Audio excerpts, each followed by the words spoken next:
Hi மக்களே, போன வாரம் நம்ம இட்லிக்கு போட்டு அரைச்சி போட்டோம். அது 3 நாளில் காலி ஆயிடுச்சு. அப்புறம் இன்றைக்கி வந்து வீட்டில் தானே இருக்கிறோம், சரி நம்ம அரைச்சி போட்டலாமே சொல்லிட்டு மதியமாக வந்து இட்லிக்கு அரிசி ஊற வச்சுருந்தேன்.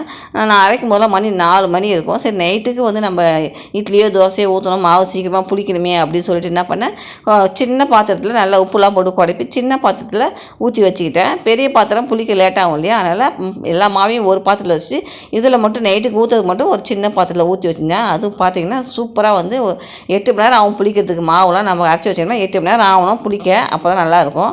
இப்போ நம்ம அரைச்சி வச்சு 8 மணி நேரம் வச்சு சூப்பராக புளிச்சிருந்தது. அதுதான் இப்போ நான் தோசை ஊற்றுறேன். தோசை ஊற்றிட்டு சின்ன பையன்ட்ட, என்னுடைய பையன் தான் வீடியோ பிடிக்கிறான், அவன்கிட்ட கேட்குறேன், டேய் இதை நான் நெய் ஊற்றுவாடா அப்படின்னு கேட்டேன்.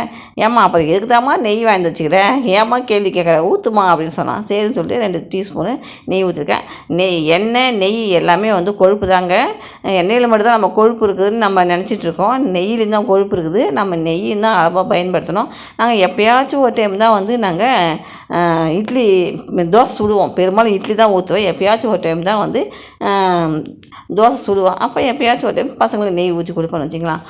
இன்றைக்கி தொட்டுக்க என்னென்னு பார்த்தீங்கன்னா, வெங்காயம் தக்காளி எல்லாமே வதக்கி அரைச்ச ஒரு தக்காளி. மக்களே, பசங்களாம் என்ன சாப்பிட்டாங்கன்னு சொல்லிட்டு பார்த்துருப்பீங்க. பசங்களுக்கு மட்டும் தான் தோசை ஊற்றி கொடுத்தேன். சாதம் மதியம் வச்சு சாதமே கொஞ்சம் இருந்துச்சு. அதனால் வந்து நானும் மாமா வந்து சாதம் தான் சாப்பிட போகிறோம்.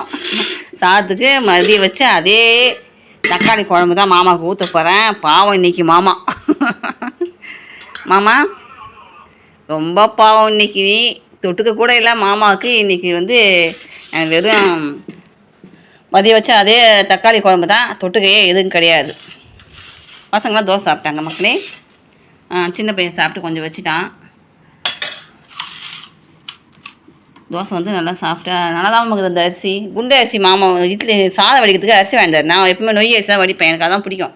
இவர் என்ன பண்ணிட்டாரு, முழு அரிசி வாங்கி வந்துட்டார். அதனால் எனக்கு வந்து அந்த சாதம் பிடிக்கல. எனக்கு முழுங்கிறதுக்கு ஒரு மாதிரி இருந்துச்சு. அதனால் எனக்கு பிடிக்கல, கஷ்டமாக இருந்துச்சு, முஷாக இருக்குது.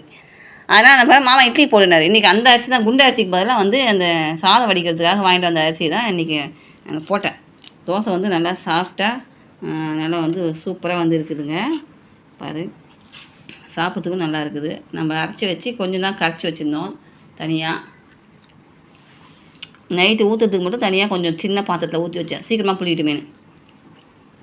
நல்லா புளிச்சிருக்குது, சூப்பராக இருக்குது. சாப்பிடு.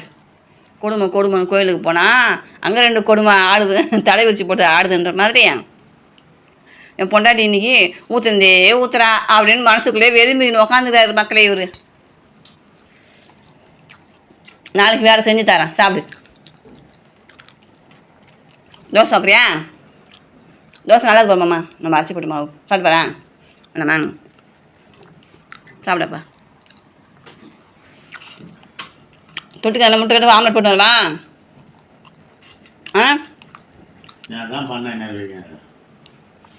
பசங்க தோசை தான் ஊற்றின்னு வந்தேன். அது தோசை கொஞ்சம் சூடாக தான் இருக்குது. வேணா சொல்லு, 2 முட்டை உடச்சி ஊற்றி வரேன். ஊற்றிட்டேன். சரி மாமாவுக்கு 2 தோசை ஊற்றி வந்துடலாம். சரி 2 ஆம்லேட் ஊற்றி வந்துடலாம். அவர் சாப்பிட்றதுக்குள்ள ஊற்றி வந்துடுறேன். இருவேன்.